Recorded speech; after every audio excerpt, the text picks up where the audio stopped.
Hello and welcome back to 100 Yards of Football, Sports Talk Radio. I'm your producer, Jeremiah Long, and joining me to talk about a recap of the Tennessee Volunteers versus the Georgia Bulldogs is our host, Mr. Vincent Turner. How's it going, man? Hey, how you doing this morning, Mr. Jeremiah Long? Very good, very good. It's coming off of this game. I grew up in Tennessee. I was around the Vols area during the Hotland in '98 kind of seasons, and saw some greatness out of Tennessee. And then we've been in a drought for a long time, so this was a hard game to swallow after the amazing greatness they've had this season. But at the same time, seeing Tennessee at one loss after all this time, seeing them beat, all these other teams, Alabama's and Florida and LSU and all these other ones we beat this year, it still feels good to be part of the Vol Nation right now. But how are you feeling after this big game and us, having a chance to really reflect on what happened in the Tennessee versus Georgia game? Well, I'm gonna be honest with you 100%. You from the great eastern part of the state, which is up there near the Oak Ridge, Knoxville area. I'm from the 901 Memphis, Tennessee. So my alliance to the University of Tennessee, my 60 years go deep. As people on our platform, 100 Yards of Football, I told you the story. I met one of the first two African-American football players that played at Tennessee in 1968, Kevin Mallon, out of Catholic High School. I followed this team in the 70s, Jackie Walker, Phil Fulmer, Steve Canner, Bobby Scott, Bubba Weiss. Then, of course, I had a nephew that graduated in 2009. And then six guys that came out of my neighborhood in South Memphis in the late 70s. Carlton Peoples, Mark Studderway, Xavier Cook, Brian Ingram. Oh, yeah, I bleed the big orange now. There's three things I like here on 100 Yards Football, and everybody needs to know today. And I'm glad you put it out there, Mr. Jeremiah Long. I'm a Dallas Cowboy fan. I love Memphis State basketball. You know that. And I'm the University of Tennessee. So, looking at the Volunteer season, I'm not going to make no bones about it. I thought the Volunteers would play a better football game leading up this Saturday. Earning the number one ranking, what Josh Heupel's done this year, and Hendon Hooker playing at a high level, there was no doubt that I thought Tennessee would play a better football game. I thought it'd be a close football game, but it didn't end up like that. But however, let me switch gears here. I want to give credit to the Georgia Bulldog Nation.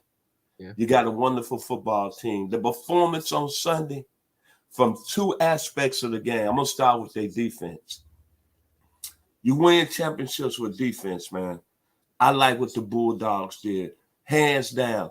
Think about this. That is really impressive about this University of Georgia football team that I went over my notes after the game and spent all day yesterday. They lost 15 players to the NFL. They lost 6 that was on the defensive side of the ball. They returned 3 starters. I didn't think no way that they could be this good defensively. I didn't. Think about what they did in the game. Everybody's talking about they couldn't rush their quarterback. 6 sacks in the game. 7 false start penalties. 8 tackles for loss. I was more impressed with their secondary play. Kelly Ringo made some NFL money. Jalen Carter, their defensive tackle, out of the same hometown as Warren Sapp. I understand why a lot of people wanted him when he came out of high school. He had a scholarship to every major program. Then when you look at it, with all the defensive players that Georgia had drafted on the defensive side last year, and Trayvon Walker, Devontae Wyatt, Lewis Sin, Nakobe Dean, Jordan Davis, Channing Tindale, Quay Walker, everybody said he was the best player and the best prospect. Well, after that game on Saturday, it's no question in my mind he might be the first pick in the NFL draft. I have not seen no defensive player dominate like that in a long time, Jeremiah. I'm talking about Cortez Kennedy of Miami, Warren Sapp of Miami, Randy White of Maryland, Alan Page of Notre Dame. He had me coming up out of the seats. He controlled and dominated the Tennessee D-line. And he wasn't even healthy. And then think about the new players on defense. Tremont Marshall, Mikael Williams, Jamon Dumas Johnson, Javon Bullock. These are the new players on the Georgia's defense. That was one of the most impressive defensive performances I've seen with my eyes. It takes me back. When you talk about great defensive performances in big-time games, you got to go back to the 87 Fiesta Bowl. When that Miami team came in offensive with Vinny Testaverde, Melvin Bratton, Michael Irvin, they still gave up they still gained 442 yards. But that Penn State defense led by Shane Conlon, oh my God, shut down that Miami team and turned them over. Had 7 turnovers in the game, intercepted Vinny Testaverde 5 times. It put me in the mind of that game. Then you look at all the great defenses. Because right now I'm looking at Georgia, I'm trying to see the pieces of how I can compare this other Georgia defense and the defenses that I've seen up close and personal. I go back to 1977. I was a senior in high school, watching Tennessee State down there in Nashville. That Georgia defense is similar to that. Reason I bring up that 77 Tennessee State defense, and I want to hear about the competition. Sylvester Hicks, Danny Johnson, Stan Johnson, Cousins. They beat that Grambling team that year, 26-8. They had their first round draft pick in Doug Williams. Then I go back to another defense, because why I'm comparing these defenses people haven't heard of, right? Then I go back when I was a junior at the University of Arkansas. Used to watch the games in Buchanan Drake Hall. And that was the team down there in Tallahassee. And it's a gentleman that you're going to work with tonight. We know him as BB, out of Delray Beach, Florida. And that Florida State defense that year, Bobby Butler, Reggie Herring, Ron Simmons. And I remember that season, they went up and held a Nebraska team that was averaging 40 points. And the Nebraska team had Jarvis Red Wine and Super Bowl champion San Francisco 49er Roger Craig. And then the Michigan Wolverines defense of 1997. The only person you talk about off that defense is Charles Woodson, because he won the Heisman. But think about Dhani Jones, Andre Weathers, Tommy Hendricks, and Marcus Ray. That's what that Bulldog defense looked on Saturday against Tennessee. And take this stat, Jeremiah, that really blows my mind. They beat Oregon, who's ranked number 6 in a college BCS playoffs right now. Was ranked number 6 yesterday in the AP poll. Georgia beat them in the first game 49-3. Since that time, Bo Nix has been on fire. And that Oregon offense is averaging almost 40 points a game. And the Tennessee team that played over in Athens on Saturday was averaging almost 49 points a game. In 2 games against 2 teams that's ranked in the top 10 in the AP poll, the Georgia defense has held both of them to 16 points. Then, before I wrap up, I got to give flowers and kudos to the quarterback. You're talking about a gentleman that's improved over a 2-year period and has got very confident. I'm going to be honest with you, Stetson Bennett, I didn't think they'd win a national championship with him under the center last year. But I have to say this. He puts me in the mind of quarterbacks that follow other great quarterbacks, other great schools that people didn't have confidence in them. I'm going to go back when I was at the University of Arkansas. SMU was rolling in the Southwest Conference. They had Mike Ford, right? He was the guy that threw the ball all over the place. But Ron Meyer said, I got 2 running backs that's going to be legends, Eric Dickerson and Craig James. We all know who they are. And he made a switch at the quarterback and put Lance McCanney in, and SMU went to another level. Then I think about Nebraska. Some teams in the 60s, they made a change at the quarterback position in 1970. And they took a guy, Van Brunson. They took him out of Atlanta and they went to Jerry Taggy. Nebraska won back-to-back national championships. Then you think about BYU.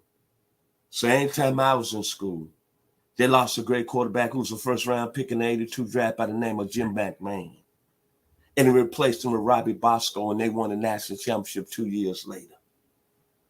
Then think about Alabama. That great team they had in 78, 79, they came back and repeated. Jeff Rutledge was running the show, but everybody said they're not going to win anything with Stetson Shealy, who's now an attorney. And Alabama went 12-0 that year. Then think about LSU here recently. Rohan Davey leaves in the early 2000s. They get a transfer by the name of Matt Monk, who's now a dentist. And in 2003, LSU wins the national championship. Then the Ohio State Buckeyes.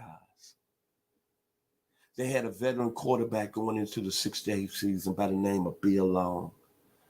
But Woody Hayes, who don't even at that time like to play young players, said, I'm going to go with this young man because he's a better player. His name was Rex Kern, and I don't have to say no more. Ohio State ended up going undefeated and beating a great USC team with O.J. Simpson, Galileo High School, by the way, and Stetson Bennett. I got to give respect where respect due.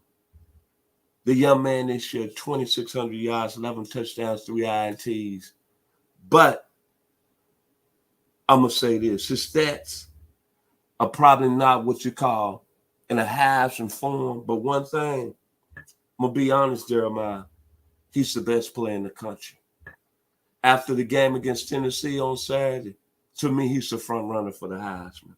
He's played big in every game that matters for the University of Georgia. On Saturday, he was a big difference in that game. 257 yards, 2 touchdowns, and that run he made for 13 yards, that's championship level. Then going back to Oregon, he was 25 of 31, 368, 2 touchdowns. He's the guy that is the epitome of the offense. He drives the ocean. He drives the bus.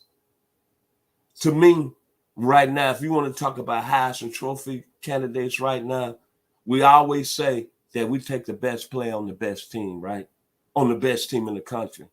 I know Caleb Williams is doing this thing out there at USC. I know right now Jalen Daniels is being mentioned down at LSU because of his great performance over Alabama this past weekend. But when you look at it, it's about winning football games. It's about the guy you got under center. I got to give much love to Stetson Bennett today here on 100 Yards Football. To me right now, he's the best player in the country. And finally, I've been in this world for 62 years, Jeremiah. And this young man that I'm looking at on the screen, our story and our journey has been tremendous. I keep going back to the first show that he met me, and he came up with that little handsome smile there. And he said, hey, man, if you need any help, I'm available. And look where we're at today. Well, Jeremiah's been knowing me for that time, and I guarantee you this, he would tell you this young man loves football. I'll go back to history, Jeremiah. My days growing up in the 60s, 70s, 80s, I'm going to talk about coaches. John Meredith of Tennessee State, Eddie Robinson at Grambling, Jay Gaither of Florida A&M, Earl Banks at Morgan State, Bear Bryant at Alabama, even Johnny Majors at Tennessee, Bob Nealon at Tennessee, Johnny Vaught at Ole Miss, man, Charlie McClinton at LSU, Bobby Bowden at Florida State, John McKay at USC, Aaron Parseghian at Notre Dame, of course, Woody Hayes at Ohio State. But I'm telling you, Kirby Smart and Bud Wilkinson at Oklahoma, Kirby Smart, in my opinion, is ascending into that group. When he took that job 7 years ago, I remember what he said. He said that I was going to build a foundation. The foundation was going to be on the line of scrimmage. And I usually, everybody knows me here at 100 Yards Football, I'm a guy that loves to do my back channel work, which is researching.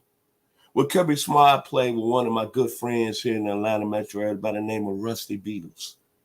Good friend, played offensive tackle at Georgia from 93 to 96. And one thing he said about Kirby Smart, he said the guy is a workaholic. The guy, everybody loved him on the team. Loved him. And think about this. When Georgia made the coaching change, they went 9-3 that year. But they was tired of losing them. Florida.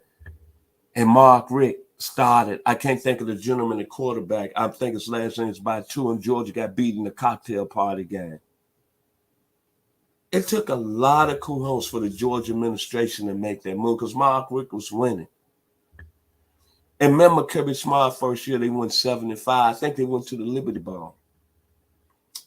But make no bones, man. I got to give it up to Dog Nation. This young man right now, there's no question about it's the best coach in college football right now. I won't hear about no Lincoln Riley. I won't hear about no Nick Saban. I won't hear about no Dabo Swinney. The Bulldog Nation over in Athens has got a very great football coach. Much love, much respect to Dog Nation. And I got to give it up. As hard it is for me because yesterday, Jeremiah, my phone rang 10 times from several Georgia football fans. And I can't be mad. It's a special time in Georgia right now. And like I said, think about this. That's going to stick in my mind right now.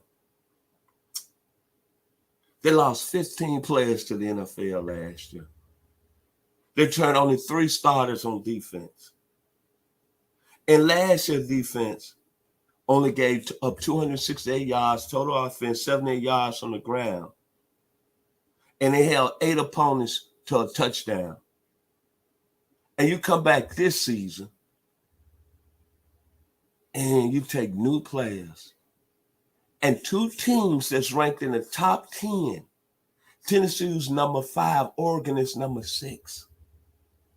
You beat Oregon 49-3. And you beat Tennessee 27-13. Let that register in your head for a minute. That's coaching. That's bringing in the right talent. That's having people saying the next man up. We talking about dynasties. The Lakers, the Patriots, the Oakland A's of 73, the St. Louis Cardinals in baseball in the 60s with Bob Gibson. The Celtics. I hope, me being a Tennessee fan, that I'm not witnessing it right now. And then, let this resonate with you. They win these games with a walk-on quarterback who left Georgia, went to junior college, and came back to Georgia and was 3rd on the depth chart. And right now, in my opinion, if they had to give the Heisman out today, Stetson Bennett would get my vote. So, my final words to the Georgia Bulldog Nation. I got to go all the way back when I was a freshman at the University of Arkansas, Buchanan Drake Hall, going to them parties on Saturday night, drinking that Pat Blue Ribbon beer, baby. Oh, yeah, I ain't gonna lie today. I was drinking that Pabst Blue Ribbon, baby. Had it on ice with my boys, Billy Anderson, Victor Mouse from Magnolia. He didn't drink from Magnolia, Arkansas. Larry Cooper. Hey, man. The Georgia Bulldogs, it's all the way live, like the great band out of Lakeside, out of Dayton, Ohio. It's all the way live. Show enough. It's all the way live. It's all the way live over there in Athens. My final words today. Absolutely. And thank you for that incredible recap of Tennessee versus Georgia. We want to see incredible teams go to battle when they go into college football and they're sitting at the top of the ranks. So, this is the type of football we definitely want to see. Well, we also want to hear from you and hear what you think about the Tennessee and Georgia game. Did you watch the game? Where did you watch the game? What did you think about the game? And if you're listening to our podcast, thank you so much. But if you're not listening to our podcast, come and join us. I like to listen over on Spotify. So you can just pull up your Spotify app and you can just type in 100 yards of football. Or you can join us over on Apple Podcast, Google Podcasts, Amazon, iHeartRadio, Stitcher, anywhere that you love to listen to podcasts. Well, thank you so much, Mr. Vincent Turner, for that incredible recap of the Tennessee versus Georgia game. We are 100 Yards of Football, and I am your producer, Jeremiah Long. We'll be back with another live episode